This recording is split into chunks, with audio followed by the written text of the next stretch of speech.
Free will is such an interesting topic.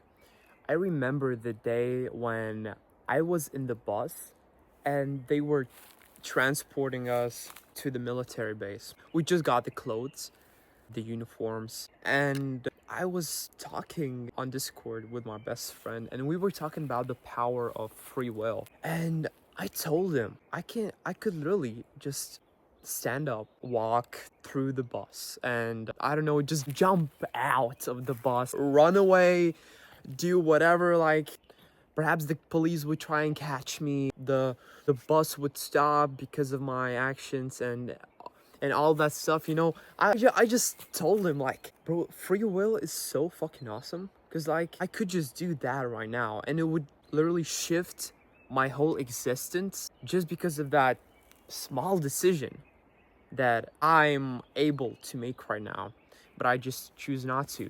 And you know, we ended that conversation. I don't remember exactly how, but it got me thinking how many accomplishments, how much progress could we make if we were to actually understand the power of our free will, and that the only thing that's stopping us is our own self-limiting beliefs, our own beliefs that have never benefited us in the first place, but we still keep on believing in them because they still serve some kind of a purpose. But it usually boils down to some sort of a fear. Like, if you're not living the kind of life that you want to live, and you're doing the actions completely, like, the actions that you're doing are in the complete opposite of what you should be doing in order to achieve the kind of life that you want, if you're taking the actions that you shouldn't take and you still find ways to rationalize those sort of actions, it means that you're avoiding something. It means that you're self-limiting yourself and you're not actually in control of your life. You let the programming run you that you had throughout the whole education system, that you had installed by your parents, by your friends, close relatives, by your past traumas. You just have this programming that you're not really aware of. And instead of trying to figure shit out, why do you do the things that you do, and just perhaps go into a completely several direction, a lot of people just cope with that. A lot of people just try and rationalize those sort of decisions that they make, aka they blame the circumstances. Hence they never change, right? But because they never change, they never really experience free will, because they're like a program, you know, like in the Matrix.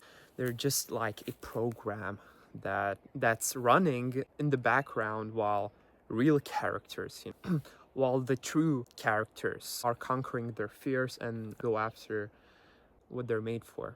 Free will is such an interesting thing to experience. And I think the greatest way to experience free will is to conquer your fears daily.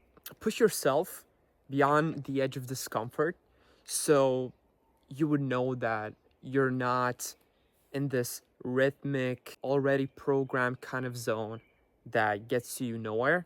But basically, again, I think it just boils down to you doing the activities that lead you to your best version that you could possibly get. Conquer your fears, that's so important. In my situation, I delayed conquering tons of fears for years. And it just got to a point where I just got sick of it, right? And that's what you just gotta do. You know, you gotta summon up those emotions inside of you and use that anger, channel it toward your dream outcome. You need to you really need to trigger this emotion inside of you that you don't even have time, right? I really think that there's a set period of time up until you can actually use your free will. After that time, most of the people just give up on themselves. They they develop this habit of not following up with their words, not following up with their ambitions so frequently that they just give up on life and they live in quiet desperation. So I don't want that, nor do you, I guess. So, succeed or die trying.